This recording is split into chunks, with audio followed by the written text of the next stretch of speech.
What is up, guys? Media Master Menard here today, bringing you guys another video, and today we're looking at the Spyro Reignited Trilogy, and I'm going to give you guys a review on this game.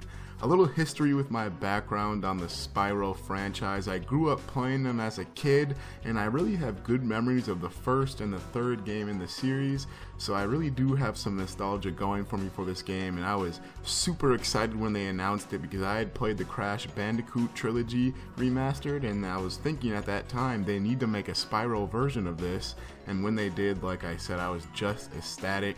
So let's get into the review right now. So since this game is a full-blown remake and not a remaster, they had to start all over and make a new code for the game, and I have to say it's crazy impressive how much they were able to match the feel of the original series in these new games. I mean, the gameplay is very fantastic. The controls are smooth, and although they are a little smooth, the control scheme does seem a little dated, I will give you that. But I actually do think the game controls and feels better than the originals do, and I have the originals on my PlayStation 3, and I went back and played them just to test this out, and I came to that conclusion.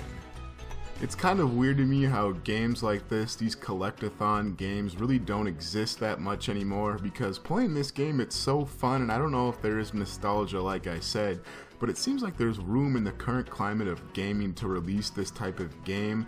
I don't know in what form, if it would be an indie game or a $40 game, but I do think there's room for that. And some of my nostalgia for this type of game definitely comes from the music. You can choose between the remastered music and the original soundtrack, and I've been kind of flipping between both, and I've decided to go with the remastered soundtrack.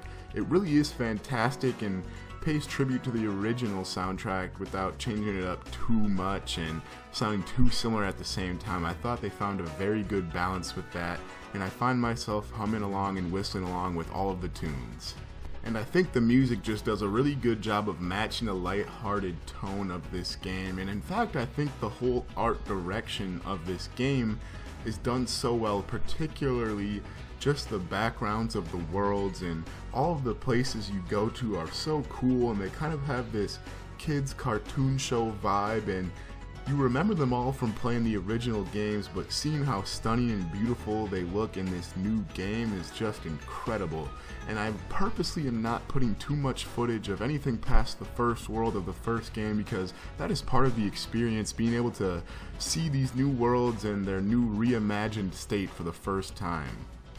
I mean, they've added a bunch of different new looks to all of the dragons, and they kind of match the home world that they are in. In the artisan world, they have a bunch of painter dragons or sculptors. In the magic crafter world, all the dragons are wizards, and they did this all without changing up any of the original dialogue from the first game, and I think that was very clever of them and adds a lot of character to this game.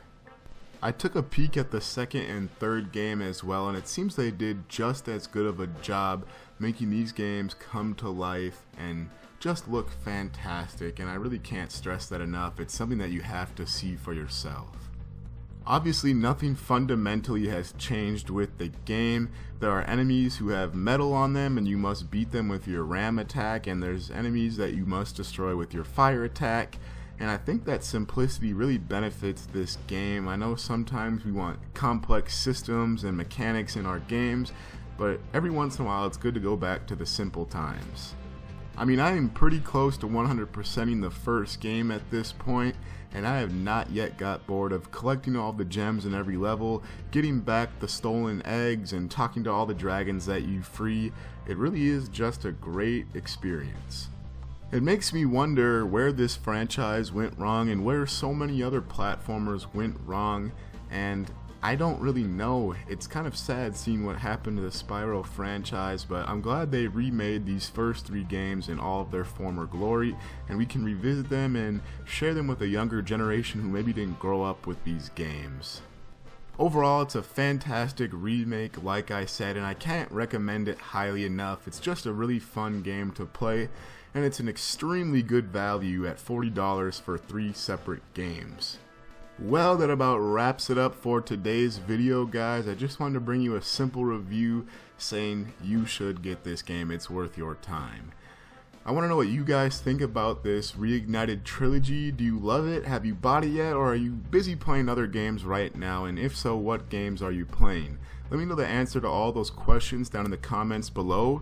If you liked the video, leave a like and subscribe to the channel. I'll be bringing you guys more movies, TV, video game, and anime content. I'll leave a link to my Twitter in the description below so you can find out when I post a new video. Shout out Yaz for the outro. And this is Master Menard signing off. Look at the top, I'm going crazy. Who wearing the crown? Scootly bop, doodly bolly, doodly down.